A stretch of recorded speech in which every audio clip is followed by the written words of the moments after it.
Dobry wieczór, witam wszystkich serdecznie.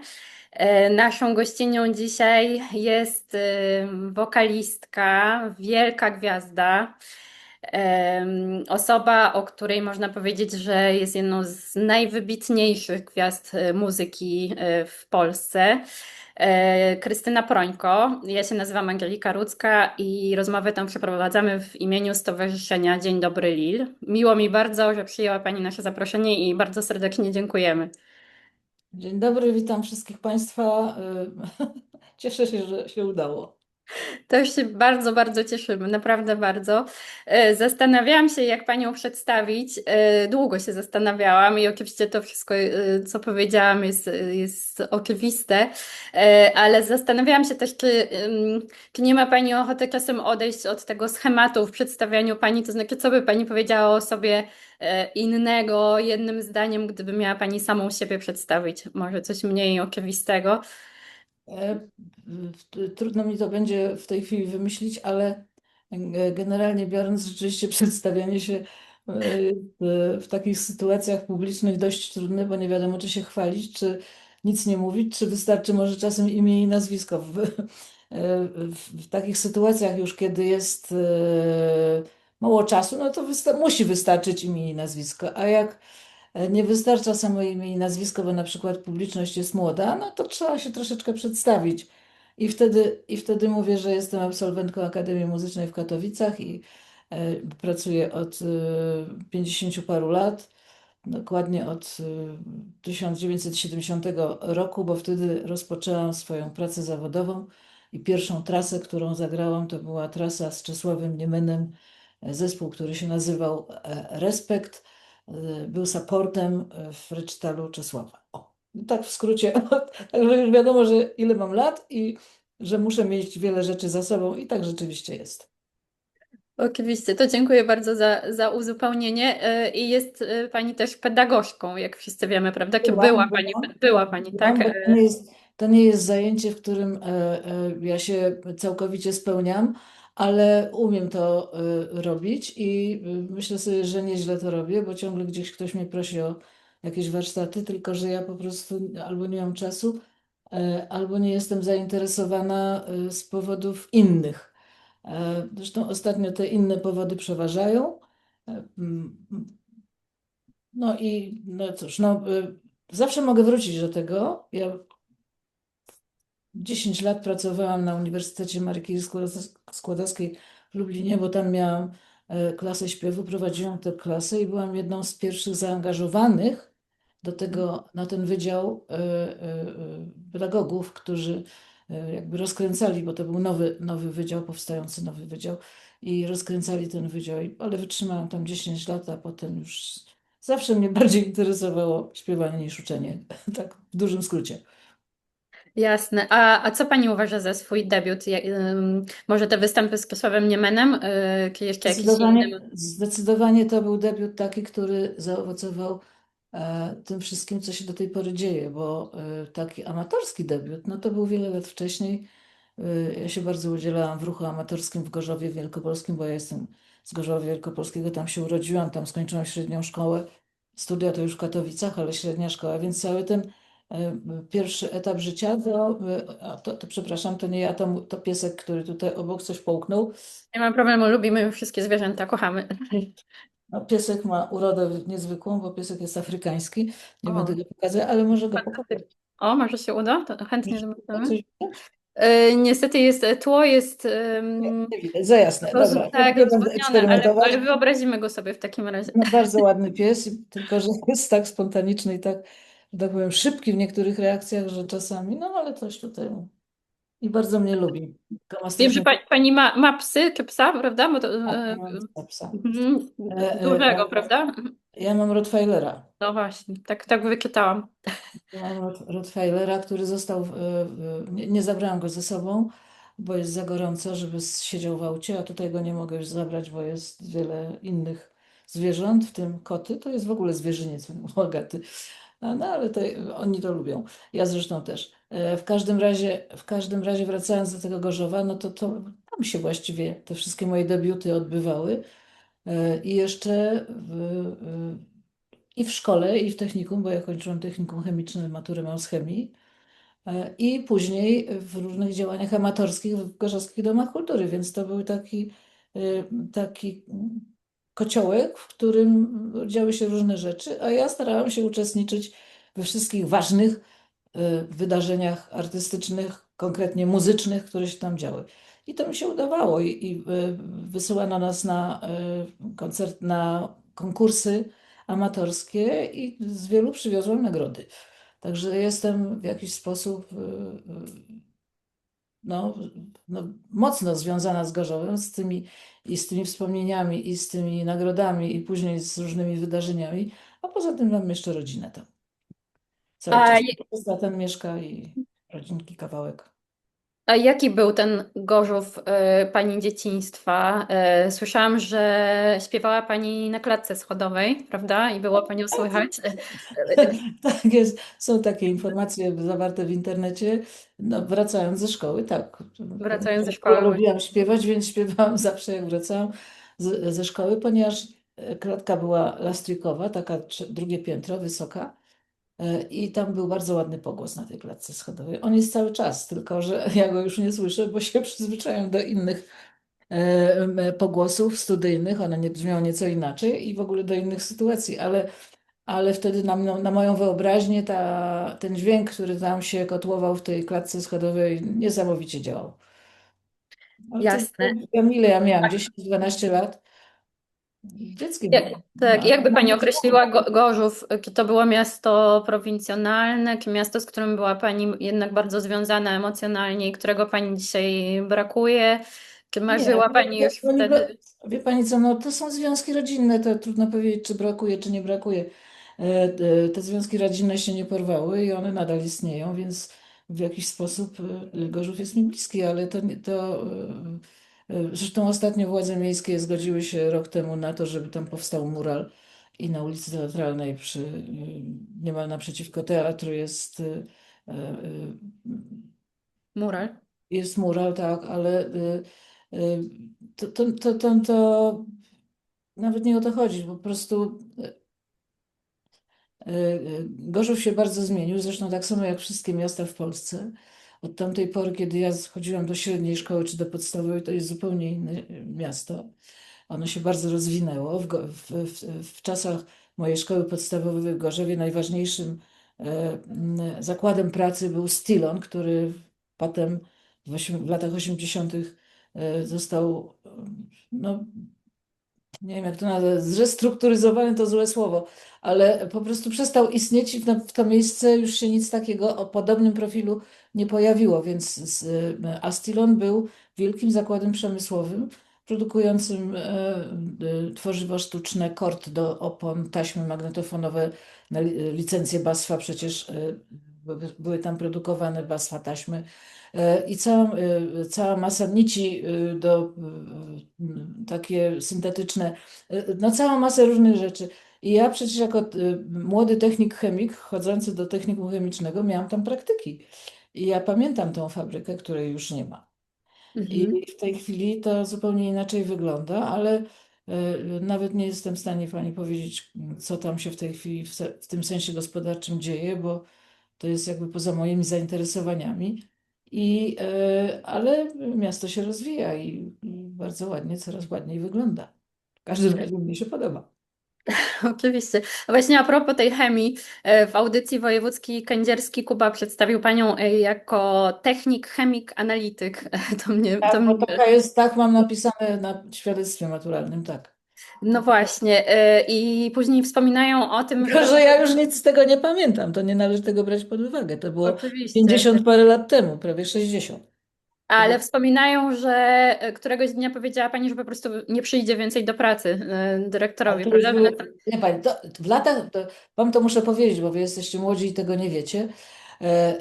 Wtedy, kiedy ja chodziłam do średniej szkoły i ją skończyłam, to był koniec lat 60., 68, 9 rok, 7. W średnich szkołach myśmy w takich zawodowych, bo technikum chemiczne to jest szkoła zawodowa, e, myśmy mieli obowiązek stażów w pracy, odbycia stażów pracy. bo to była jednocześnie praktyka zawodowa, która później dawała nam lepsze możliwości zatrudnienia, z których ja zrezygnowałam, bo ja natychmiast, jak skończyłam te wszystko, odrobiłam te obowiązkowe staże, to ja się urwałam z tego środowiska i zaczęłam robić to, co mnie ciągnęło, co lubiłam, co robię do dziś. Także ja po prostu straciłam z tym kontakt kompletnie. Ale myśmy mieli takie staże pracy i te staże pracy były obowiązkowe i trzeba było je odpracować. Ja już nawet nie pamiętam, czy to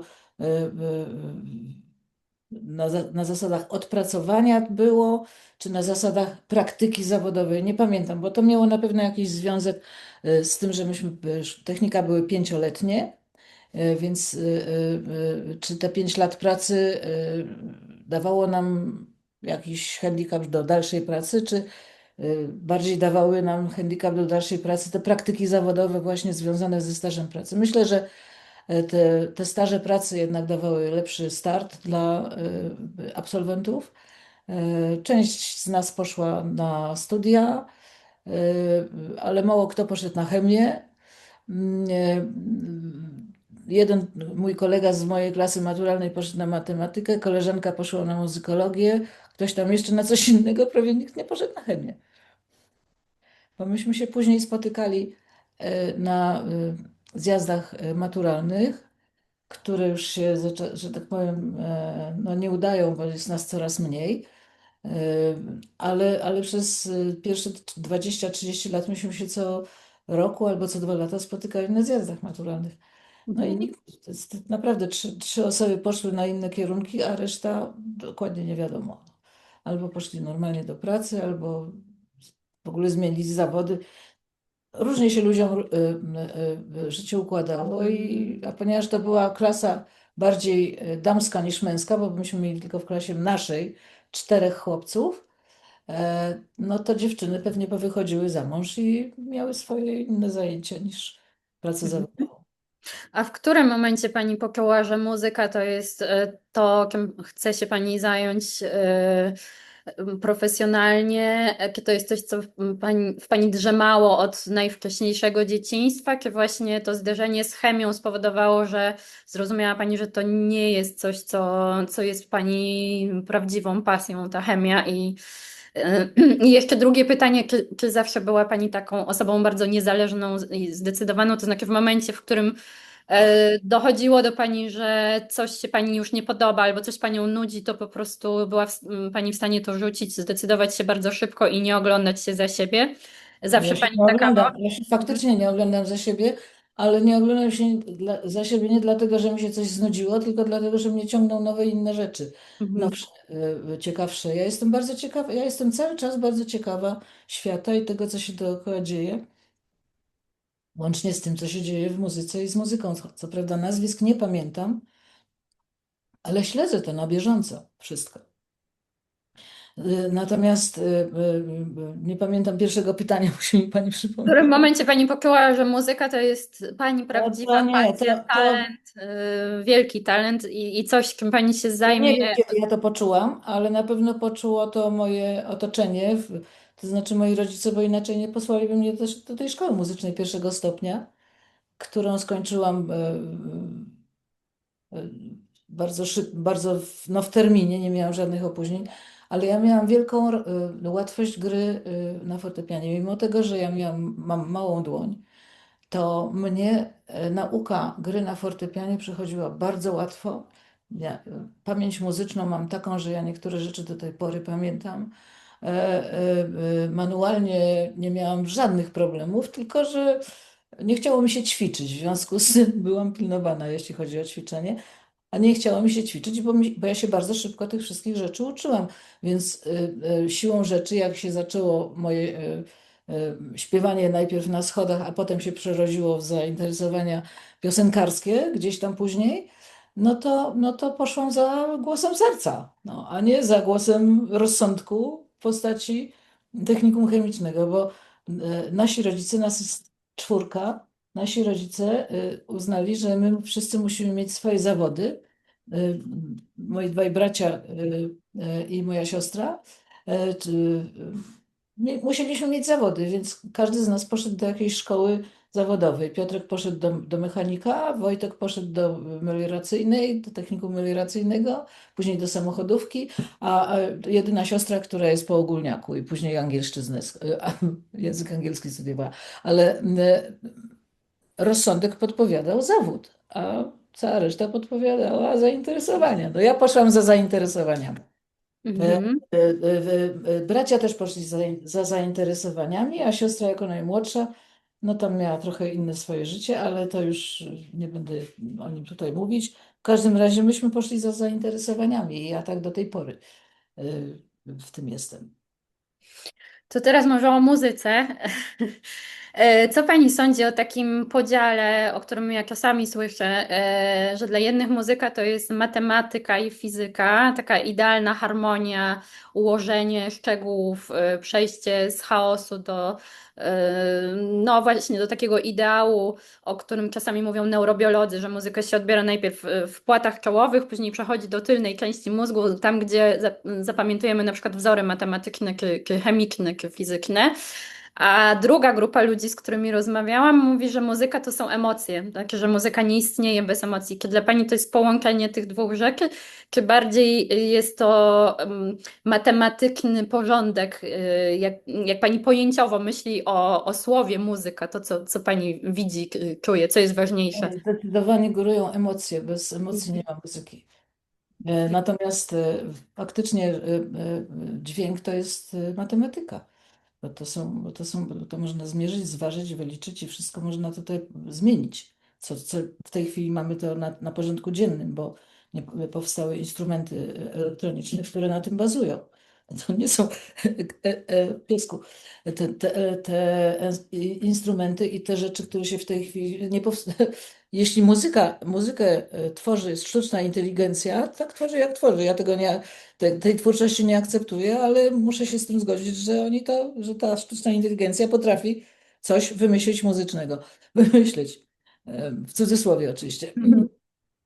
No to jest to matematyka i fizyka, prawda? Więc, ale jeśli mamy korzystać z tego i to ma korzystać z tego, z tych emocji, no to musi być przekaz. Ja nie czuję przekazu w muzyce, którą wymyśla czy tworzy sztuczna inteligencja. Tam nie ma przekazu. A w momencie, kiedy muzykę generuje człowiek, mózg, nie wiem, organ jakiś własny, na przykład organ mowy, no to wtedy to jest szansa na to, że to będzie miało jakiś dalszy oddźwięk, bo emocje się przenoszą z człowieka na człowieka. To jest bardzo ciekawe, No, co pani powiedziała. potrafimy wzbudzić emocje. Jeden człowiek potrafi wzbudzić emocje u drugiego. I ja to mam na co dzień na swoich koncertach, ja inaczej bym nie istniała. Mhm. A to jest właśnie bardzo ciekawe, co Pani powiedziała o sztucznej inteligencji. To właśnie to Pani przeszkadza w odbiorze muzyki stworzonej przez AI, to znaczy ten brak emocji, takie zimno. Proszę Pani, mnie to śmieszy, no nie można traktować tego poważnie. No. W każdym razie z tego tytułu, że jakaś maszyna stworzyła jakieś dźwięki, nic jej się nie należy, krótko mówiąc. Koniec. Moje zainteresowanie też nie. Czyli to nie jest tak, że za 20 lat zostaniemy Ale, sami. ale, A, właśnie. ale jeśli będę miała ochotę, Mhm. skorzystam z instrumentów, Mhm. które są zbudowane przez informatyków, czyli którzy wykorzystują możliwości tworzenia dźwięku. Nie wiem, jak to. Rozumiem, rozumiem. Z całej tej elektroniki, z całej tej technologii muzycznej, która no, co najmniej 40 lat się rozwija bardzo dynamicznie i powstają instrumenty, które ja najlepiej jestem zorientowana w instrumentach klawiszowych, bo sama gram, więc i mniej więcej się orientuję. No, tych instrumentów klawiszowych jest takie multum i taka różnorodność, że można Różnorodność. wybierać, tylko też trzeba je umieć obsłużyć. Jeśli się tego nie umie i się nie ma w głowie tutaj, to żaden inny, no, sztuczna Nie. inteligencja nic z nich nie wydobędzie. Czyli nie boi się Pani, że za 20 lat, czy nawet za 10 zostaniemy zalani taką ilością muzyki stworzonej przez AI, nieodróżnialnej od muzyki stworzonej przez ludzi, że Powiem Pani tak, pojawi jestem się... szczęśliwa, że mnie już nie będzie. E, Ale nie wiem, jak to będzie się rozwijało. Jeśli prawo autorskie, które dotyczy ludzi, się za to zabierze, to może jest jakaś szansa, że to będzie przynajmniej opisane. Ale jak nie wiem, ja nie jesteśmy w stanie przewidzieć, prawda? nie jestem w stanie tego. Ja na pewno nie. Ale wywołuje to w Pani lęk, to co się dzieje na Raczej rynku złość niż lęk. muzycznym? Złość, tak? Mhm. Raczej złość niż lęk, bo człowiek, proszę zauważyć, ja tak zawsze to porównuję do tego czasu, który był na przełomie XIX i XX wieku, jak się inna technologia rozwijała. Myśmy po prostu byli tak samo. I myśmy teraz, jak się ta technologia współczesna rozwija, tamci ludzie też tak byli zafascynowani rozwojem motoryzacji. To prawda. Jak my jesteśmy teraz zafascynowani rozwojem tych technologii, które w tej chwili się rozwijają. Ja ich nie umiem nawet nazwać, bo ja się nie znam się na tym. Nowych, nazwijmy je nowymi, tak? Chociaż Tak, już nie są takie nowe równocześnie. no one są nowe i stare, bo Hmm. komputery to istnieją już od dawna, tylko działały na rzecz ludzi, a nie odwrotnie. No, w każdym razie, te fascynacje są podobne. Nie wiadomo, co się zdarzy za jakiś czas. Może coś się jeszcze takiego zdarzy, że te kolejne pokolenia wszystko to, co w tej chwili powstało, rzucą w kąt i zajmą się jeszcze innymi rzeczami, o których my nie mamy pojęcia. Mhm. Tak, to też jest scenariusz. I nie mamy pojęcia i nie wiadomo, jak będziemy na nie reagować. To są nieprzewidywalne rzeczy kompletnie. Więc tak a propos przewidywalności, to strasznie mnie śmieszą ludzie, którzy mówią o piosenkach, że o, to będzie hit. Mhm. O właśnie, to jest ciekawy Nie temat. ma takiej, nie ma Nie ma takiej, takiej nie ma takiej możliwości. recepty. Mhm. Czyli nie da się powiedzieć, że jeśli jest, nie wiem, melodia, wielka gwiazda, plus emocje, plus Nie, brzmienie, to będzie hit. Nie da się tego nie da się, nie, zawczasu. bo to Mhm. znaczy hit to znaczy przede wszystkim gorący, więc to może trwać tydzień albo 2 miesiące, a potem przepadnie. Albo publiczność zaakceptuje jakąś twórczość, czy konkretną piosenkę, czy konkretny utwór i będzie trwał lata całe, tak jak trwają, nie wiem, standardy amerykańskie na przykład z lat 40. ubiegłego wieku. Trwają do dziś niektóre z nich i są śpiewane. Mówię o I, śpiewaniu, bo to mi najbliższe. I nie wiadomo dlaczego, tak? Znaczy trudno jest ocenić. No, ja uważam, że dlatego, że ludzie je pamiętają, a poza tym jakościowo są tak dobre, że przetrwały próbę czasu. No, rzeczy, które są dobre jakościowo, zazwyczaj, no niedużo jest tych rzeczy, Mhm. przedmiotów, czy twórczość intelektualna podobnie, ale one przecież nie trwają wiecznie, tylko zostają te, które zostały przez publiczność, przez czas zweryfikowane. I one zostają. Projekty mebli, nie wiem, obrazy już nie mówię, bo cała twórczość malarska przecież. Nie wisiałyby przecież w muzeach te obrazy, gdyby ich czas nie zweryfikował i ludzie, prawda? A się to ogląda. To jeszcze o tej harmonii. Ja pani piosenek słucham od dawna, ale z oczywistych względów w tym tygodniu słuchałam ich mnóstwo. Prawda. I mam takie wrażenie, że osiąga Pani właśnie tę idealną harmonię. Znaczy, ja bym to nazwała taką jak grecką definicją piękna w muzyce, czyli takie momenty doskonałości. I chciałam zapytać, czy Pani to czuje śpiewając albo pracując nad piosenką, że to jest ten efekt, to właśnie matematycy tak mówią, że stworzyłem wzór, który jest piękny i to jest efekt albo Archimedes wykrzyknął Eureka. Ma Pani Rozumiem, o czym Pani takie mówi, ale odczuwanie? w momencie powstawania tych rzeczy ja tego nie wiem. Czyli to przychodzi Nie, później, tak? ponieważ moje podejście jest do materiału, który akurat nie wiem, który się tworzy w formie czy to kompozycji na początku, czy jakiegoś pierwszego zagrania utworu, czy później nagrania. Ja tego nie wiem, ale ja muszę zaakceptować to, co ze mnie wyszło, że tak powiem wprost. I jeśli nie zaakceptuję, no to po prostu robię to, to też zaakceptuję. A jak, albo czasem rzucam w kąt i mówię, tego już więcej nie zrobię. Tak też Mhm. bywa. W każdym razie to musi być zgodne z moim, ja nie umiem tego nazwać, bo nie chcę tego nazywać nawet, bo tego się nie da nazwać tak. Bo to nie jest poczucie ani piękna, ani jakiegoś, nie wiem, jakiejś nadzwyczajności, ani, nie wiem, ja się w tym muszę poczuć tak, jakbym się w tym urodziła i wtedy dopiero może coś z tego,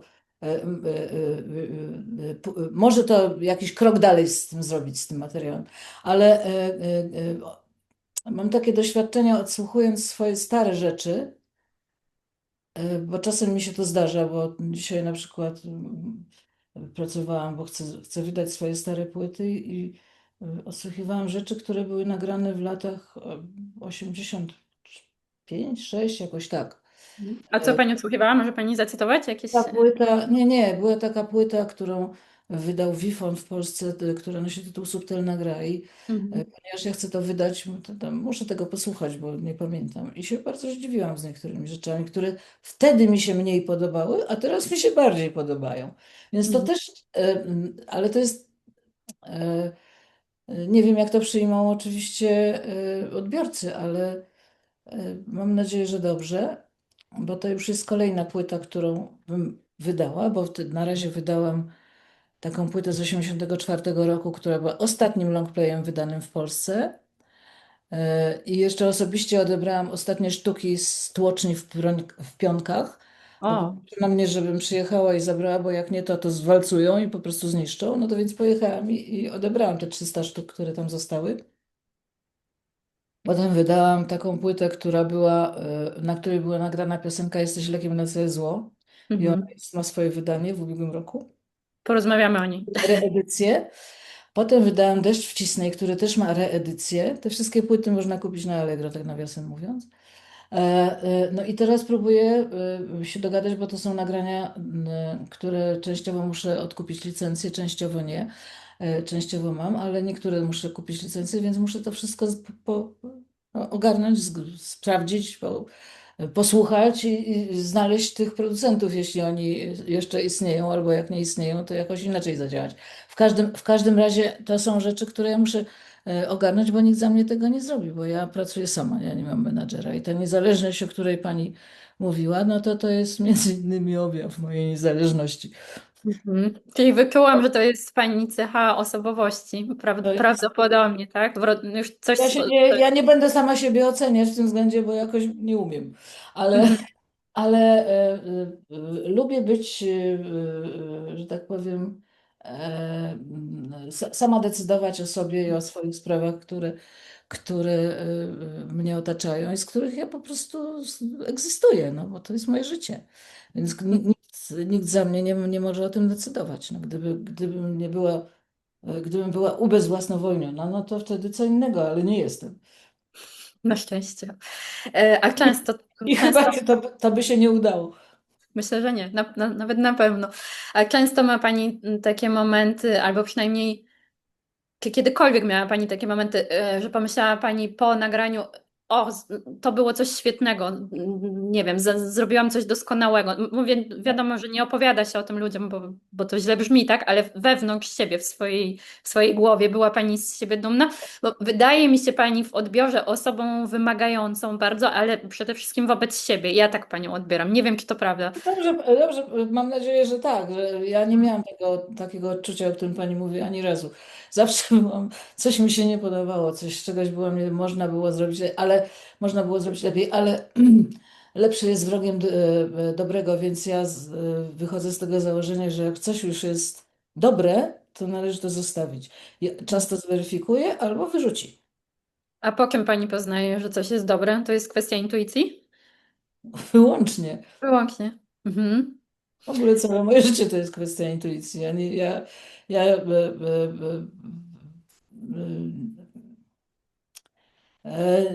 jakby nie kalkuluję wielu rzeczy w ogóle. Nawet jeśli coś się kalkuluje, to kalkulacja jest na drugim planie albo na trzecim, może nawet jeszcze dalej. A ważniejsze są no, inne rzeczy, nie kalkulacja tego, że ja Mhm. zrobię to, to będzie tak, a jak zrobię tak, to będzie tak. Nieznane mnie ciągnie. Rozumiem. Na tym nie opiera się Pani na kalkulacjach. Tak, No, tak też jakieś przekonać. finanse umiem liczyć, Mhm. ale to dotyczy zupełnie innych spraw niż tych, o których my w tej chwili mówimy. No. Mówimy o Mhm. statystycznych, a tutaj moim zdaniem kalkulacja jest bardzo złym doradcą. Mhm. To To teraz przejdźmy może do konkretów, skoro zacytowałyśmy konkrety. Psalm stojących w kolejce, jesteś lekiem na całe zło, pusty śmiech, firma Jajty i deszcz wcisny. I to są moje ulubione pani piosenki. E, Ma pani swoje ulubione piosenki własne, albo może jedną, a jeśli tak, to którą i dlaczego? Nie? nie mam. I tutaj pani nie odpowiem, bo nawet ja kiedyś, bardzo dawno temu, założyłam sobie, że jak nie jestem przekonana do jakiegoś utworu, to go po prostu nie śpiewam. I Mhm. w swoich szpargałach, papierach, tekstach mam całą masę takich rzeczy, które były zaśpiewane raz czy dwa i leżą dalej i nic się z nimi nie dzieje. Ale po prostu nie biorę ich pod uwagę, nie pamiętam, nie przypominam sobie, nie lubię z jakichś tam powodów, nawet już w tej chwili nie potrafię powiedzieć. Każdą pewnie z innego powodu nie lubię. Ale są takie piosenki, których po prostu nie śpiewam. I może łatwiej by mi było wymienić takie, jakbym sobie przypomniała, bo ich jest mniej, natomiast ulubione nie. Bo ja, i żeby wykonać swoją pracę, bo to jest dla mnie praca, jak najlepiej potrafię, to ja muszę się zaangażować w każdy z utworów, które śpiewam. To nie jest tak, że ja tak na coś puszczę sobie luzem i niech leci. Nie, Nie. A nie ma. lubi Pani Jesteś lekiem na całe zło? I jak powstawała ta piosenka? Nie mogę E, powiedzieć, że lubię, ale nie mogę powiedzieć, że nie lubię. mhm, Podchodzę do tego zadaniowo. Tak samo jak do wszystkich tych piosenek, które wiele razy zaśpiewałam, bo to są rzeczy, które ja śpiewam bardzo długo. Na pewno nie mogę powiedzieć, że ich nie lubię. Może jestem trochę zmęczona nimi, ale to nie znaczy, że ja ich nie zaśpiewam najlepiej jak potrafię, bo ja po prostu za każdym razem, jak przychodzi do momentu, że ta piosenka wchodzi do repertuaru i trzeba ją zaśpiewać w koncercie, to ja się w nią angażuję tak samo. Inne mam obrazki wtedy przed oczami, inna jest publiczność, inna jest sytuacja, inny świat. Wszystko jest inaczej niż 2 dni temu, gdzie śpiewałam tę samą piosenkę gdzie indziej, na przykład. Także to jest inny e, czas, więc tutaj nie ma powtórzeń takich samych. mhm. Ale zdarza się Pani odczuwać dumę na przykład z tego, że Jesteś lekiem na całe zło stało się takim przebojem i trafiło bardzo wysoko na listy przebojów. Tam chyba rekordowo Ja się było na to, siódmym to miejscu. duma to może za dużo, ja w ogóle nie jestem aż ze swoich dokonań dumna, tylko jestem zadowolona, bo ja sobie, że mogę, że świat i życie mi pozwala na bycie w tym, co najbardziej lubię. Przecież ja pracuję w swoim hobby. Mhm. Pracuję, to jest moje hobby. To jeszcze o tym Jesteś lekiem na całe zło. 3 dni temu rozmawiałam z panią, która powiedziała mi, że tę piosenkę uwielbiały żony dysydentów, że krążyła jako utwór dla żon. W ogóle spotykam się z bardzo różnymi Też, interpretacjami. A może prawda. mi pani coś powiedzieć więcej, jak pani znaczy, no, odbiera, ale może jak powstawała przede wszystkim ta piosenka i czy miała pani w głowie konkretnego adresata albo Nie, proszę pani, adresatkę? nie ma tak. Ja nie miałam żadnego adresata. Nawet na początku w ogóle, dopóki tego nie nagrałam i nie zobaczyłam, nie usłyszałam i nie zobaczyłam, nie odebrałam reakcji publiczności na tę piosenkę, Mhm. to dla mnie była to najzwyklejsza piosenka pod słońcem, taka jak wiele innych. Może mogło się udać, ale mogło się nie udać. Natomiast co do żon decydentów, to faktycznie nie wiem, czy żony, ale czy to Mhm. były akurat żony i czy to były żony decydentów, ale parę osób wprost mnie zapytało, o kim jest ta piosenka, podpowiadając jednocześnie, No że właśnie. a może, bo to był taki czas, bo to były lata 80., a może Mhm. o papieżu? Mhm. O stanie wojennym, a może o generale Jaruzelskim było zapytanie, a może o Lechu Wałęsie było zapytanie, że ludzie sobie podkładali najrozmaitsze postacie pod ten tekst i pod tą piosenkę, prawda jest taka, że to Bogdan Olewicz w tym roku na festiwalu opowiadał, o kim jest ta piosenka. O jakimś facecie, o którym opowieść usłyszał on w kolejce, stojąc gdzieś po stanie wojennym, w kolejce za jakimiś produktami, jak jedna kobieta drugiej opowiada o swoim facecie. No i o tym jest ta piosenka. To dziękujemy za Na ziemi. wyjaśnienie. To jest Aczkolwiek ta najcenniejsze. legenda, o której wszyscy mówią, dla mnie jest bardzo pożyteczna. Więc Mhm. jeśli ta pani była tak daleko widząca i czująca, że wymyśliła tę sytuację, to chwała jej za to. Ona mówiła, że znaczy nie wiem, czy wymyśliła, ale że słyszała o tym, czyli tak jakby z wielu ust się ta legenda wydobywa. No E, ludzie tworzą, wie pani, no Tworzą. Mhm. ludzie tworzą i dopasowują do siebie, jeśli piosenka robi wrażenie i wykonanie i cała ta struktura, muzyczna, która tam się pojawia, no, robi wrażenie i się ją pamięta, no to wyobraźnia podpowiada każdemu co innego i niech tak zostanie, bo to no o to chodzi przecież. Mhm. W roku 80 została Pani okrzyknięta piosenkarką roku, a Tak, w radio, czy 8, tam coś, nie tak, pamiętam. a w 81, tak, dobrze mówię, w 81 wystąpiła Pani ze słynnym, naprawdę słynnym utworem Psalm stojących w kolejce na festiwalu w Opolu 19. Tak, było tak. No. I to był utwór, który stanowił część oratorium, tak, Ernesta Bryla do muzyki Wojciecha Trzcińskiego Kolenda Nocka, w którym Tak, pani występowała. I tak. po wprowadzeniu stanu wojennego to przedstawienie zostało zdjęte z afisza.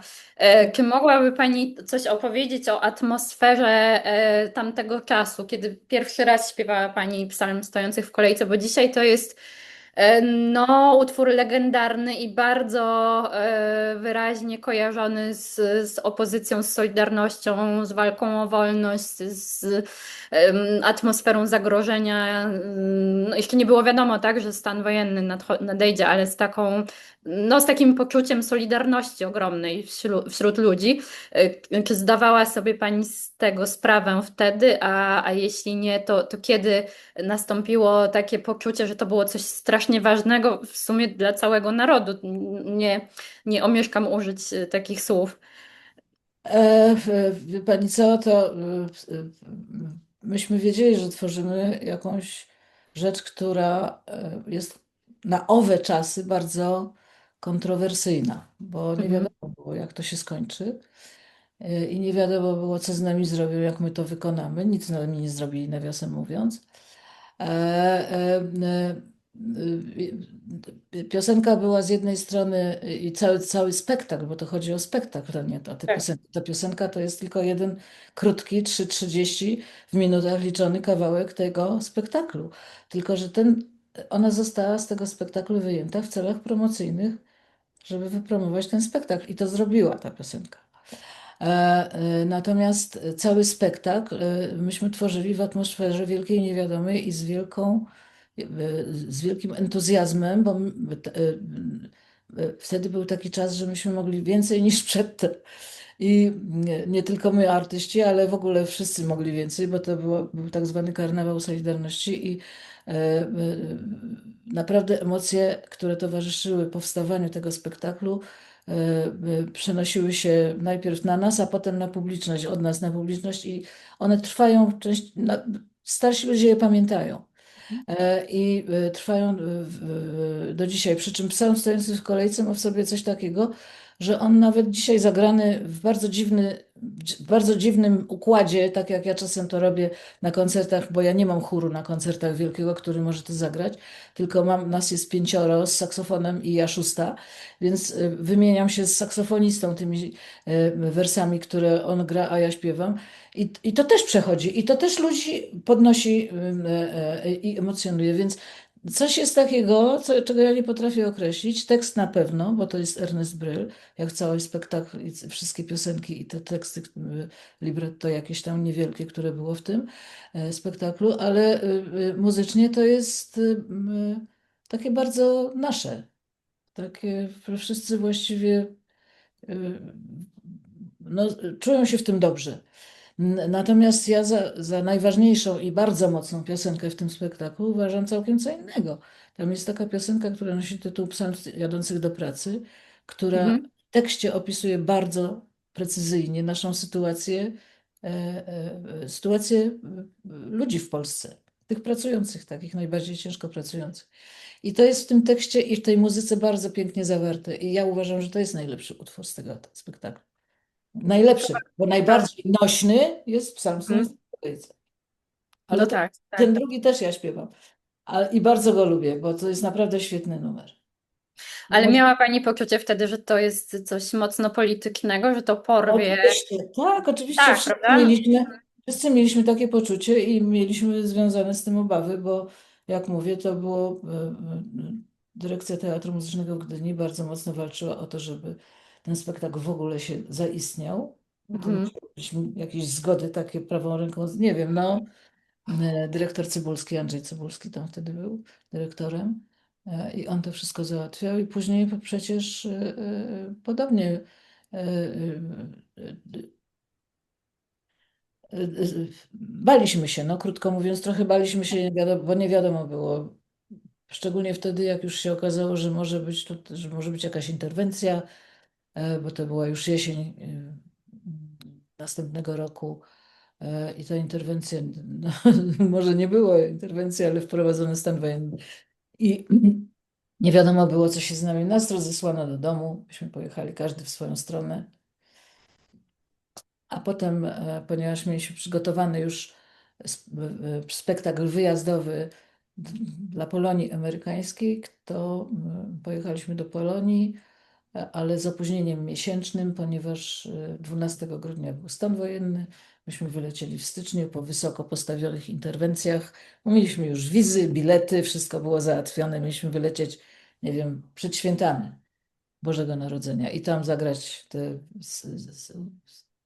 koncerty kolędy nocki na święta. No, ale nie polecieliśmy. Polecieliśmy chyba 19 czy 18 stycznia, już nie pamiętam, następnego roku i E, zagraliśmy miesiąc trasy, miesiąc tam graliśmy w Chicago w jednym miejscu, a potem Polonia uznała, że jesteśmy wysłannikami Jaruzelskiego i się na nas obraziła i nikt nie przychodził na spektakle. O Boże, to musiało być ciężkie doświadczenie. Nie, A no nie? bez przesady po prostu.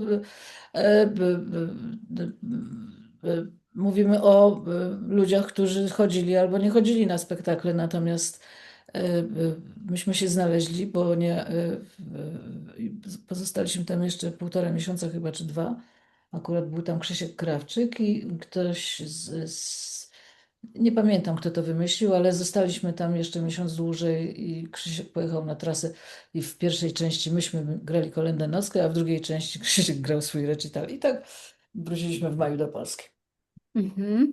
A miała Pani takie momenty, że bała się Pani represji, jakichś poważniejszych, jakiejś zemsty za Pani odwagę? No bo jednak odwaga w Bałam się, kulturze. bałam się, ale ja odsuwałam tę myśl od siebie i myślałam sobie, że to, że się będę bała, to niczego nic nie poprawi mojego ani samopoczucia, ani niczego nie zmieni, więc się przestałam w pewnym momencie bać i to po prostu potraktowałam. Było, minęło, koniec, kropka i na tym się skończyło i nic się nie wydarzyło. Mhm. Bo odwaga w kulturze często przybiera wymiar symboliczny i czasami to jest, znaczy przyjmuje jeszcze większy wymiar niż odwaga polityczna, prawda? Jeżeli na przykład piosenka się stanie, no hit to jest złe słowo w tym kontekście, ale czymś, co właśnie porywa tłumy politycznie, to jest to czasami groźniejsze niż może być wystąpienie No tak, polityka, bo to prawda? chodzi o masy, tak, to ma No pani właśnie. rację, tak. I pewnie sobie Pani zdała Ma, sprawę ma, z ma, pewnych. ma większy w takiej piosence może być znacznie większy przekaz niż w najlepszym przemówieniu. Dokładnie. A miała Pani taki moment, że chciała Pani zostać na Zachodzie, w Stanach albo gdzieś indziej na stałe? Nie, Nie. bo ciągnie Panią jednak do Polski, tak? Znaczy jest Pani bardzo związana, czy Z jakieś jednej inne... strony, nie, nawet Nie. nie. Jakoś nawet się nie, jakoś nie umiałam sobie tego wyobrazić do końca, a ponieważ w Polsce była i cały czas przecież ja mam rodzinę tutaj, Mhm. a moi bracia mieli małe dzieci, więc tutaj już rozsądek i kalkulacja rodzinna. Nawet bez żadnej konsultacji z rodziną uznałam, że nie będę przecież, bo nie wiadomo, czym się to dla nich może skończyć. Ja brałam bardzo mocno pod uwagę to, że gdybym ja została, to oni mieliby bardzo wielkie przykrości, a tam są małe dzieci. Czyli jednak była ta groźba represji, no, wisiała No, cały czas. strach przed tym był oczywiście, ale to jak mówię, nic się nie wydarzyło, więc ale mogło, no. Nie wiem, Mhm. co by było, gdybym się zachowała inaczej. Nie ma Pani takich myśli, że mogła Pani zostać wielką gwiazdą międzynarodową w Stanach albo w innym Ale kraju co, na ja zachodzie? wyszłam z założenia, że jak mam zostać gwiazdą międzynarodową, to musi się mi to udać z Polski. I to było błędne założenie. To było błędne założenie. No, bo się to, ale też gdybym wyjechała, no to wielką gwiazdą być, no co to znaczy właściwie? Mieć Mhm. więcej pieniędzy niż inni, tak? No to jakoś nie ma u mnie. Nie, to jest najważniejsze. Nie, to jest najważniejsze, tak. Mhm. Śpiewała Pani też Mury Jacka Kaczmarskiego, prawda? Tylko to dużo Tak, później. tak, ale to nie, to był zaproszenie do programu, chyba to było przecież rocznica niepodległości, 100. rocznica niepodległości. I wtedy reżyser, widowiska, które powstawało z tej okazji, Bolek Pawica, poprosił mnie o zaśpiewanie murów. Ja byłam strasznie zaskoczona, bo tego się nie spodziewałam. Mhm. E, No ale powiedziałam, dobrze, tylko ja to po swojemu. No i przerobiliśmy na 4/4, bo to w oryginale jest na 3/4.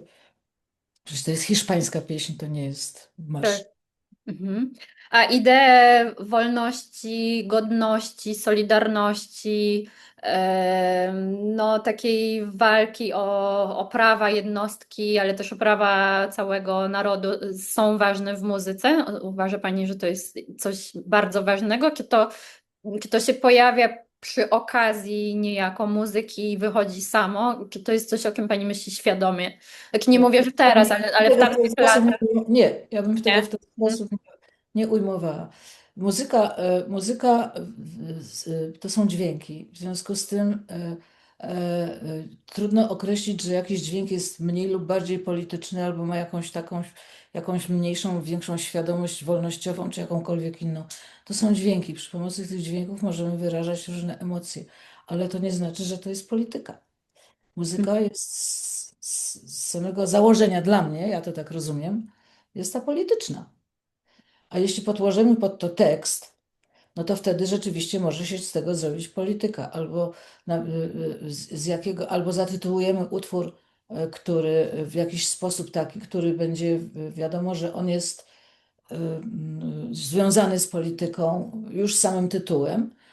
Bo na przykład na zamówienie, jeśli się pisze jakąś kompozycję, jeśli ktoś pisze na zamówienie, to może wtedy nawet części tego utworu, jeśli będą, nazwać w jakiś taki sposób, że będą się kojarzyć z polityką, ale same dźwięki są apolityczne kompletnie. Mhm. A jak mocno Pani osobiste życie się przekłada na piosenki? Czy Pani osobiste doświadczenia emocjonalne, ich historie osobiste słychać dla Pani w Pani piosenkach? Czy to jest tak jak Czasami tworzenie... słychać, ale to, Mhm. to nie jest bez przerwy. Nie, nie. Mhm. Korzystam ze doświadczeń osobistych, śpiewając piosenki, ale żeby się tak 1 do 1 przekładać piosenkę do jakiejś konkretnej sytuacji, to nie, nie, nie, nie ma tak. Nie ma tak. Aczkolwiek posądzono mnie o świętość również w związku z modlitwą o miłość prawdziwą, a z drugiej strony powiązania z diabłem, bo tam jest diable mój wierz. Proszę Pani, skojarzenia odbiorcy są tak różne i tak czasami dla mnie dziwne, których Mhm. ja Nie wiem skąd się biorą, no ale takie jest prawo publiczności, że może sobie to interpretować dowolnie. Mhm. No Mnie takie tylko chyba, należy przypisać to, że do nich dotarło. jasne. Takie chyba najbardziej osobiste opinie czy plotki, które krążą, były po występie z Majką Jeżowską, prawda? W piosence o Januszu Komanie, to wiele o tym Chyba nie słyszałam. będę prostować tej legendy, chociaż ona Mhm. jest kompletnie nieprawdziwa, ale niech tak zostanie. Bo jeśli to ma służyć tej piosence, że ją ludzie odbierają tak, jak odbierają i że ona już też ma swoje lata, to ja Mhm. się bardzo z tego cieszę. A to, że to nieprawda, co tam ludzie gadają i w ogóle cała ta wymyślona, to jest inna zupełnie sprawa. Mhm. Została Jastrząb Pani Plotek, odznaczona. przepraszam, Tak, dobrze. jastrząb internetowy i plotek nie istnieliby, gdy nie istniałyby te, nie wiem, platformy, Mhm. gdyby nie takie sytuacje właśnie wymyślane przez ludzi. Jasne, nie istniałyby tabloidy, pomponik, Pudelek i tym podobne. No. I liczne strony internetowe, które się tym karmią. No? Trzeba umieć znaleźć, to znaczy trzeba umieć się w tym znaleźć i nie traktować tego śmiertelnie poważnie, bo to jest groźne. A spotkała się Pani z jakąś formą tak zwanego hejtu, czyli jakiejś fali komentarzy, które były bolesne w internecie, zupełnie Oczywiście, bzdurnych? proszę Pani, no to jest nieodłączna część tej pracy, tylko ja rzadko zaglądam na te strony, gdzie takie sytuacje mogą być, albo w ogóle nie zaglądam. Ktoś mi coś powie i wtedy sprawdzam, ale nie, ja po prostu nie biorę tego, w ogóle po pierwsze nie biorę tego do siebie, a po drugie y, no, nie interesują mnie takie głupoty, no. Mhm. Czyli to, co niektóre znane osoby. Oczywiście, że niektóre mogą być bolesne, szczególnie jeśli dotyczą spraw dotyczących na przykład śmierci mojego ojca albo mojego siostrzeńca. No to już jest chamstwo po prostu. A takie Mhm. też były. No ale co ja mogę z tym zrobić? Pójdę do sądu z tym? No przecież nie pójdę. No. Jasne. Czyli to, co jest udziałem niektórych znanych osób, które mówią, że z powodu hejtu popadły w depresję, pani nie dotyczy. Ma pani jakiś rodzaj odporności, tak? Przez całe życie. Ja najwyraźniej mam w ogóle rodzaj odporności na depresję, bo y, ja nie pamiętam, żebym była w takim stanie, żebym uznała, że mam depresję. Mhm. Swoje długie życie. Y, Została Pani odznaczona srebrnym medalem zasłużona kulturze Gloria Artis, złotym medalem zasłużona kulturze Gloria Artis, Srebrnym i zasłużona złotym. działaczka kultury, Krzyż Oficerski Orderu Odrodzenia Polski. Czy to ma Pani, dla Pani znaczenie? Jakoś Panią nobilituje? Oczywiście, że to ma znaczenie na zewnątrz, ale jak Pani odbiera no, najwyższy wymiar nagród w kraju, który został Pani przyznany? To jest coś No jest to wyjątkowego. na pewno, jest to na pewno jakaś dla mnie uznanie i to publicznie wyrażone, więc ja się bardzo z tego cieszę i z tym, no tu mogę powiedzieć, że jestem z tego dumna. Tu mogę, spokojnie, bo to Brawo, powiedziała Pani. o nie nie upominałam, to samo przyszło i tu mogę powiedzieć, że jestem z tych wszystkich rzeczy dumna. Natomiast no, to jest prestiż. Mhm. Prestiż. Cieszę się, że Pani to powiedziała, bo mi się wydawało, że no, że właśnie Pani się tak surowo ocenia fajnie, że Pani powiedziała, że docenia Pani samą siebie dzięki tym nagrodom w jakimś sensie. No, ale to nie, wie Pani, to, że ja to mówię, co tutaj zostało dzisiaj powiedziane, to wcale nawet przez chwilę nie oznaczało, że ja swoich osiągnięć nie doceniam. Ja tylko po prostu staram się nie robić z tego jakiegoś wielkiego chwalu, bo to mało tego, że ja uważam, że ja nie pracuję, bo to jest moje hobby, to Mhm. jeszcze ja z tego żyję, ja jeszcze kawał świata z tego powodu zobaczyłam. Wie Pani, to nie jest tak, że ja nic z tego nie mam. Ja mam z tego bardzo dużo, tylko ja o tym nie mówię. Super, to Bo po świetnie. co mam o tym mówić Mhm. Rozumiem. publicznie? To jest moje Jasne, życie. jasne. Jasne. To teraz zmienimy może temat o 180 stopni. Jak Pani wspomina Czesława Niemena? Bardzo dobrze. Bardzo dobrze, to był bardzo fajny kolega. Nie traktował nas per noga. Myśmy były Mhm. trzy dziewczyny takie świeże, które weszły do tej branży. Najpierw w zespole Respekt i ten zespół Respekt, później został tylko sam chórek. Czasem nas zaprosił do współpracy. Ja tam na początku tak trochę krytycznie na niego patrzyłam i na to, na te jego dokonania, bo nie wydawało mi się to coś niezwykłego, ale jak to później z bliska zaczęłam oglądać, no to zmieniłam zdanie. I Mhm. to był świetna nauka warsztatu w ogóle i podejścia do zawodu. Czesław naprawdę był, no, świetny, naprawdę. I A przecież pamięta Pani jakieś anegdoty, które pamiętam, ale niecenzuralne, nie powiem. nie, nie, nie Nie, nadają się, tak? nie Rozumiem. nadają się. A mówiła Pani w jednym z wywiadów, że na początku mieli dość złożoną relację z ojcem, tak? To znaczy Pani ojciec chyba nie za bardzo lubił Czesława. Nie, proszę pani, ojciec się zachowywał po prostu jak ojciec. Jak Mhm, czasem, no, różne rzeczy pozwalał, a czasem nie pozwalał. I niektóre rzeczy, które były emitowane przez Polskie Radio, były nieakceptowane przez niego, w tym śpiewanie Czesława Niemena.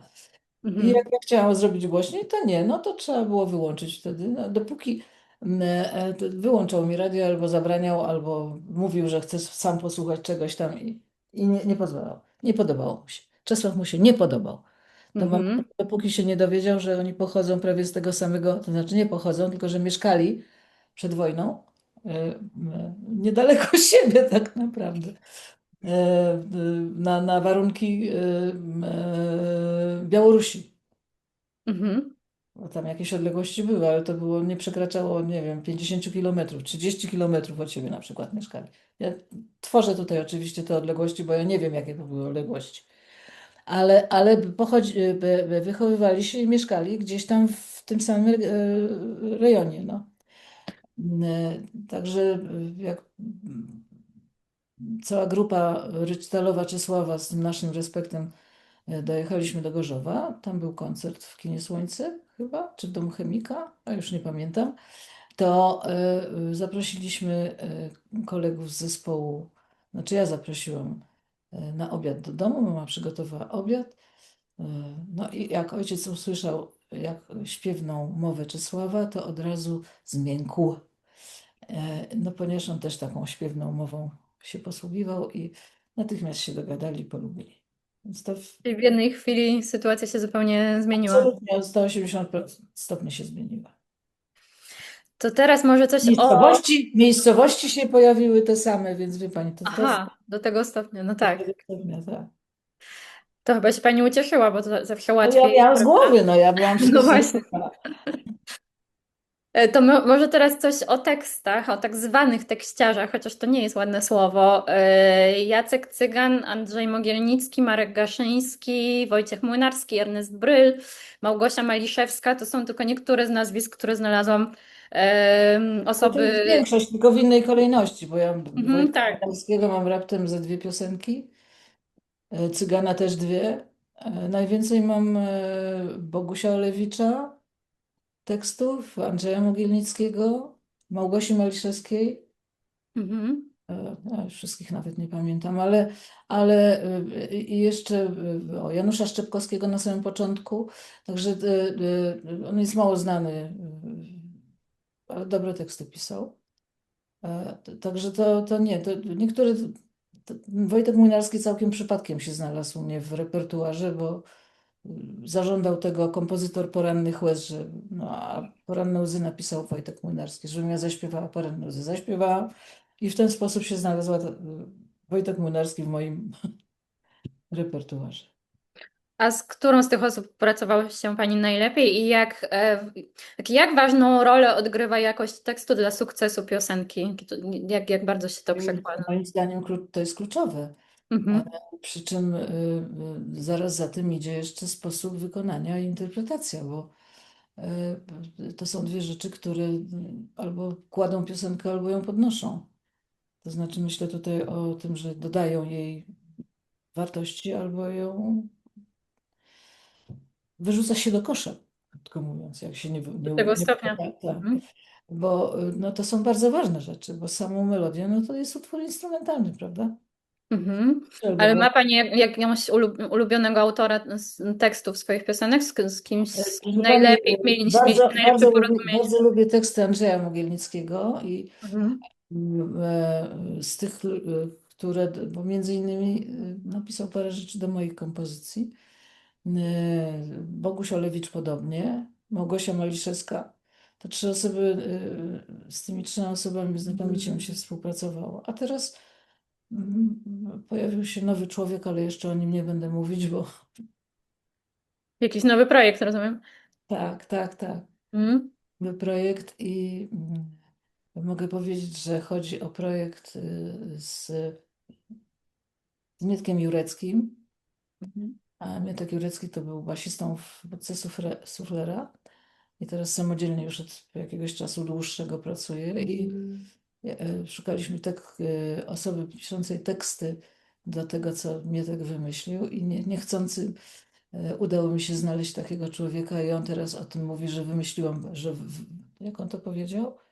Że nie wymyśliłam potwora, bo ten pan, który już napisał dwa teksty, po prostu no, okazało się, że jest znakomicie to robi. No. Na razie Mhm. nic więcej nie powiem. Na Odnośnie razie tego projektu, bo nie chcę zapeszyć. pozostawimy go owianego tajemnicą. I cały ten projekt, bo jeszcze Cały nic. projekt. Bo, Mhm. tak, to jest sos w powijakach jest.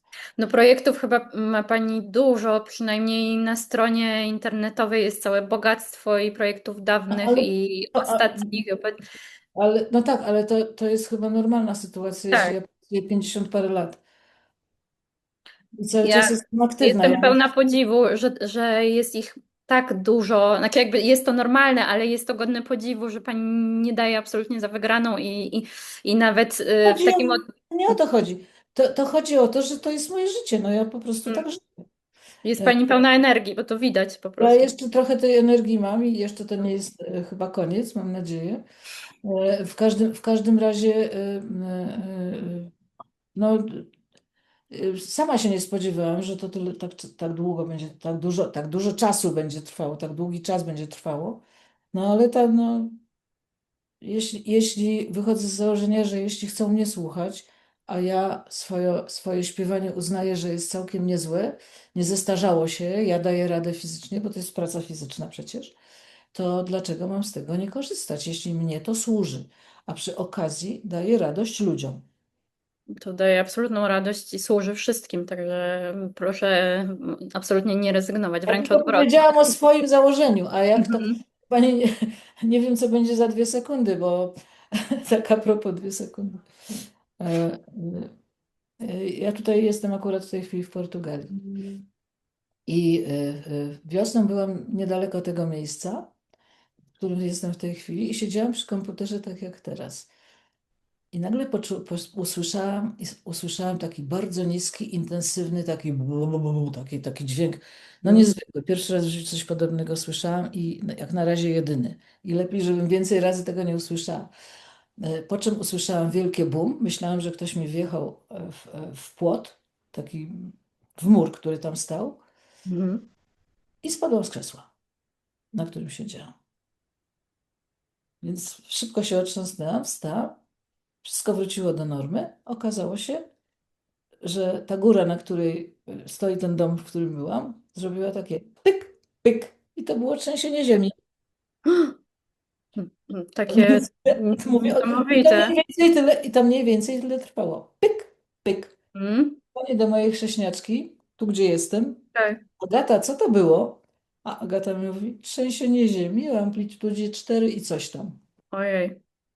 I to było teraz w ostatnich dniach? To było wiosną. Nie, nie, A, to było wiosną. w Mhm, marcu mhm, jakoś tak, czy mhm, pod koniec lutego. Zresztą o tym nawet media mówiły, ale tutaj się mhm, nic nie stało, na szczęście. mhm. Tutaj wszystko,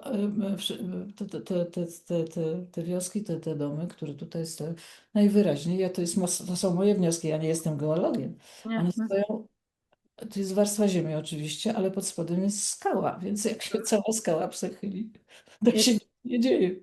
Jakby pękła na pół, to pewnie by się wszystko posypało, no ale nie jest pękło. jakieś pewnie łączenie płyt tektonicznych, coś No nie takiego. wiem, co tam było. W Mm, każdym razie epicentrum było niedaleko, bo mm. 2-3 kilometrów od nas. No ale na szczęście nie było żadnych takich Poważne. poważnych, żadnych w ogóle, Mhm. świadków, Uszkody. Mhm. żadnych. Ale ten dźwięk, który usłyszałam, to lepiej, żebym go więcej nie usłyszała. Mhm. To jest Ale to strasznie. pokazuje taką nieprzewidywalność życia To jest zupełną. strasznie niedobry dźwięk, był bardzo niski, w bardzo niskich częstotliwościach i groźnie, i bardzo tak groźnie to brzmiało. Bardzo groźnie. Ja nie myślałam, że się tam jakiś, nie wiem, jakiś pojazd jakiś dziwny jedzie, nie wiadomo, czy Mhm. samolot leci, nie wiem. Nie rozpoznałam tego po prostu. Mhm. To było coś nieprawdopodobnego. No Takim wyobrażam sobie, że to musi wywoływać jakieś takim poczucie mroku i strach, coś takiego. Tak. no to było takie wielka niewiadomo. I to wszystko się odbyło bardzo szybko. Więc Mhm. nawet się nie zdążyłam dobrze przestraszyć, bo jeszcze jak spadłam z tego krzesła, to po prostu Boże, to przyjmijmy to za symbol tak się lekko nieprzewidywalności. przechyliłam i się zsunęłam. No nic się nie stało, nawet się nie potłukłam. Ale się Mhm. zsunęłam z krzesła. Mhm. A czy to prawda, czy ja dobrze słyszałam, że występowała Pani kiedyś w okolicach Doniecka? Czy że była Pani w Doniecku, w obecnej Byłam, tak. No Ukrainie? bo chyba nie ja jedna byłam, było wiele osób, ponieważ tam budowano rurociąg przyjaźni. O właśnie. Mhm. Ten rurociąg przyjaźni, jak myśmy tam dojechali, to się okazało, że jak poznaliśmy sytuację bliżej, to się okazało, że Polska bo to Polacy budowali ten rurociąg przyjaźni, że my budujemy ten rurociąg przyjaźni, kupując e, wszystkie części do rurociągu za dolary, Mhm. a w zamian dostajemy, jeszcze dopóki nie zbudujemy, to nic nie dostaliśmy, ale obietnicę przynajmniej, bo później popłynęła ropa z tym Mm. rurociągiem i płynęła długie lata i nie wiem, czy dalej nie płynie, chociaż nie to było tak dawno, że mogło już tam się wiele zmienić. W każdym razie taką informację otrzymaliśmy i na te występy dla budowniczych tego rurociągu przyjaźni Pagart wysyłał grupy artystyczne i w tym wysłał również i nas. Także myśmy faktycznie tam byli, ale ja nie byłam wyjątkiem. Tam było jeszcze Mhm. wielu innych. Ale myślę sobie, że tym bardziej w związku ze wspomnieniami no, własnymi boli Panią wojna w Ukrainie, prawda? To, co się dzieje. Jeszcze bardziej pewnie niż kogoś, kto nigdy tam nie był, tak? I tylko Pani pamięta co, ja już nie, obraz. nie, nie lubię o tym rozmawiać, bo to rzeczywiście jest temat nieprzyjemny dla mnie. Tym bardziej, że jak ja tam byłam, to mnie brano z powodu nazwiska, bo moje nazwisko napisane po ukraińsku czy po rosyjsku wtedy, bo to nie była Mhm. wtedy, nie była Ukraina, tylko Rosja, Związek Radziecki. To było pisane z miękkim znakiem, z miękkim znakiem. Nie wiem, jak ktoś zna rosyjski, to wie, o czym ja mówię. Mhm. Ja też wiem, bo ja trochę ten rosyjski miałam w szkole, bardziej niż inne języki, więc się orientuję znacznie lepiej w nich.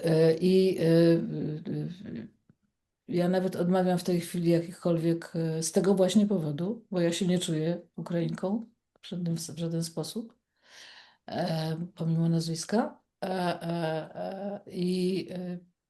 Moje nazwisko nie ma z Ukrainą wspólnego, nic wspólnego. Ale tak było i odmawiam różnych takich rzeczy, które miałyby być koncertami na rzecz Ukrainy z tego właśnie powodu. I zresztą wcześniej nawet, jak tam się ta wojna zaczęła, to były takie pomocowe koncerty. Nie, no ja nie mogę. Mhm. Nie chcę, żeby mnie tak kojarzono. Mhm. A jak Pani wspomina występy w Związku Radzieckim ogólnie? Czy to było... Było bardzo zawodowo wszystko przygotowane przez Goskoncert. Przecież Mhm. Goskoncert to olbrzymia instytucja. Związek Radziecki to był olbrzymi kraj i nadal Mhm. jest Rosja olbrzymia. Artyści mają się tam znakomicie, mimo tego, że Ała Pugaczowa twierdzi inaczej. No nieważne. W każdym razie to było bardzo zawodowo wszystko przygotowane. Myśmy mieli tam bardzo dużo bardzo dobrych koncertów. Mhm. Dobrze, to jeszcze ostatnie pytania, bo nie chcę Pani absolutnie zamęczyć. Także mamy ostatnie kilka minut. Co Pani myśli o współczesnym show biznesie polskim? E, Nie wiem, czy, no, bo pewnie nie chce Pani wymieniać swoich ulubionych piosenkarek współczesnych, czy nie ma Pani może ulubionych piosenkarek, ale może coś bardziej uniwersalnego typu, czy na przykład te zagrożenia, jakie były dla kobiet w show biznesie w latach 70., 80., dzisiaj Pani postrzega inaczej, nie wiem, cały ten ruch Me Too, to, że kobiety się bardzo wyzwoliły, że zawalczyły o swoje prawa, ale jednak nie do końca są równe, prawda? Znaczy tej równości nadal nie ma pełnej.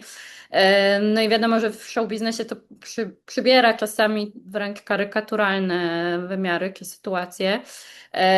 Ale może Muszę Pani przerwać, ja nie wiem, o czym Pani mówi. chodzi mi o Bo to, nie czy wiem, o jakie sytuacje w show biznesie, ja nie mam z nimi do chodzi mi czynienia. o sytuacje, w których na przykład pojawiały się jakieś sytuacje dyskryminacji kobiet, tak, ze względu na płeć, czy nie wiem, molestowania seksualnego. Czy pani się z tym spotkała w swojej historii? A co dzisiaj, o czym dzisiaj się bardzo dużo mówi, bo jest ruch, znaczy powstał ruch Me Too i kobiety bardzo dużo mówią o takich sytuacjach, które ich osobiście dotknęły. Znaczy o wiele łatwiej jest dzisiaj o tym mówić. I czy ma Pani wrażenie, że ta równość, znaczy, że jesteśmy bliżej równości kobiet i mężczyzn, czy zupełnie to nie jest coś, co Panią zajmuje jako temat i w ogóle show biznes z tym takim, wie Pani, z tym takim negatywną otoczką. Oczywiście jest też pozytywna, tak, ale...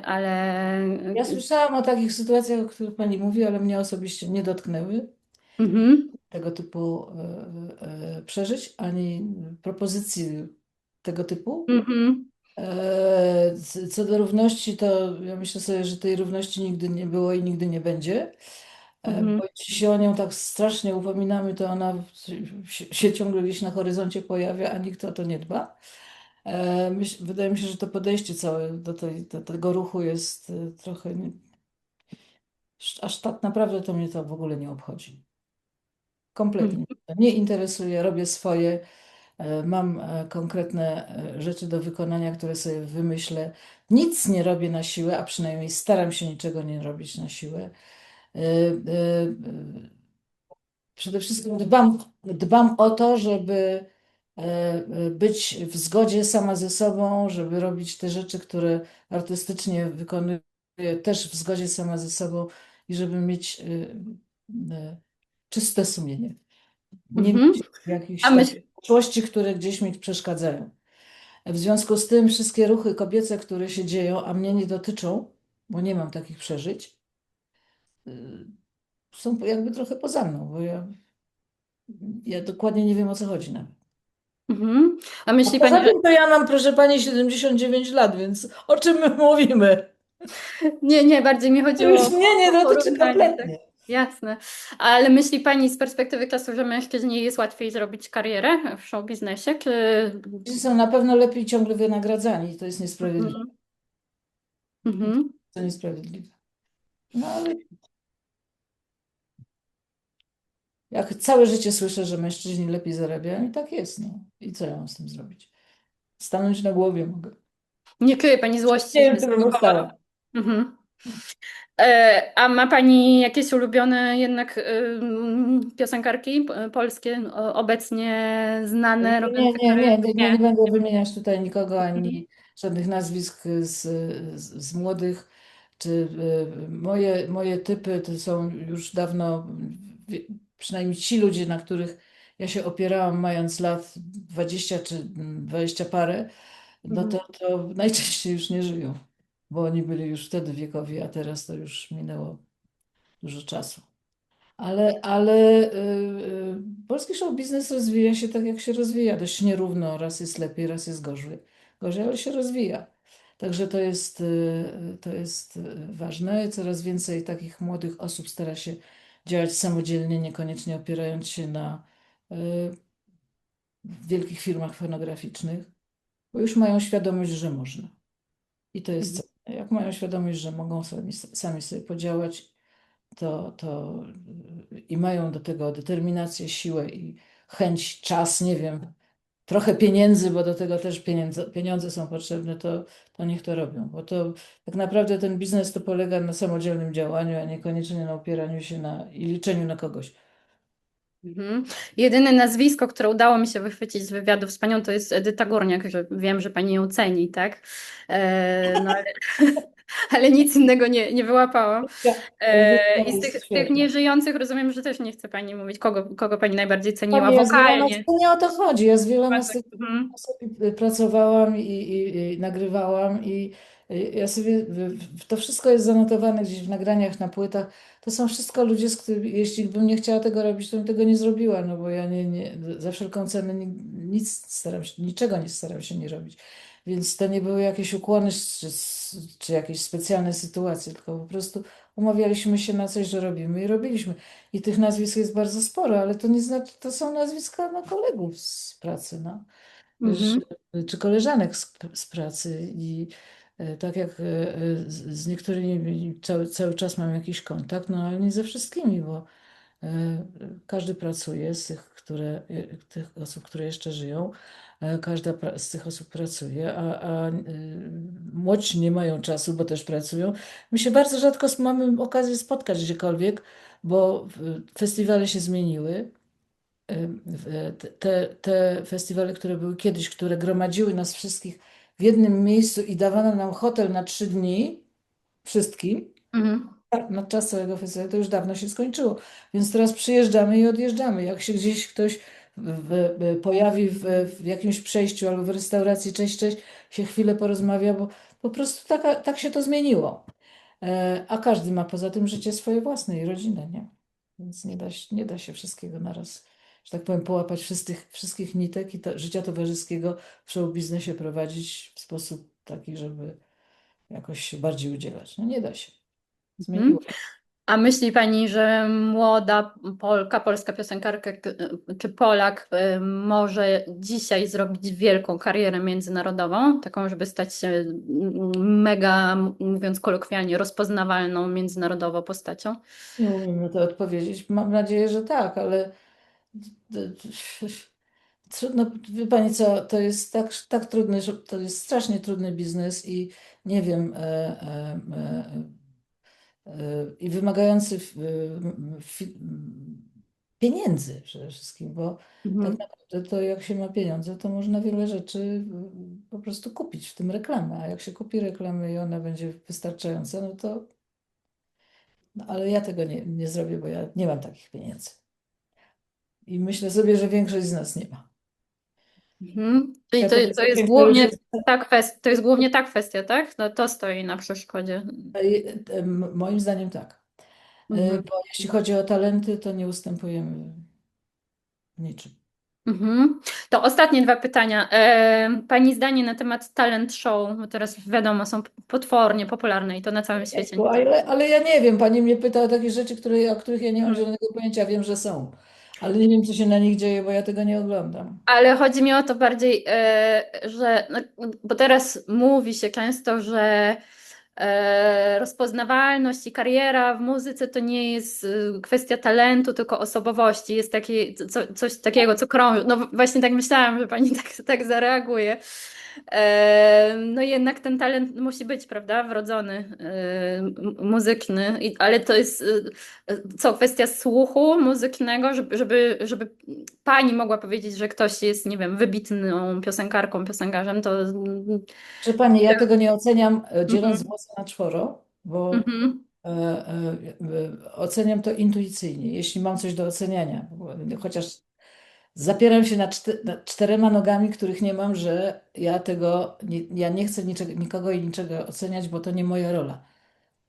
Ja się po prostu nie chcę tym zajmować.